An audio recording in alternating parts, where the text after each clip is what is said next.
Yeah, the Northern Beaches really have that sense of country by the sea. There's that community that feel the need to be able to support each other and be there for each other. You walk down the street, you say hello. I guess that's just part of our life. My brother John saw this vacant shop in Avalon, which was for rent, and so we came there.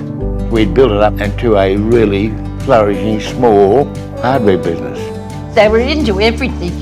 They were in the volunteer fire brigade, they were in the Lions Club. We always laugh and we say, we don't know how we had so many kids because they were never home. Yeah, Mum and Dad had 10 kids. Like, we've got a family of, I think, 13 or might be 15 working for us now, and our staff, which we call family, and 22 shareholders, which are basically Bob's and my dad's direct family.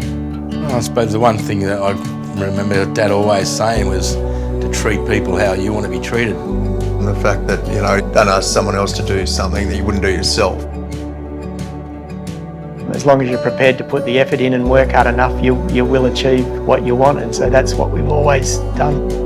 Well, you've committed to a team, and you are not letting that team down. You commit to something, don't let them down. Yeah, don't let anyone down.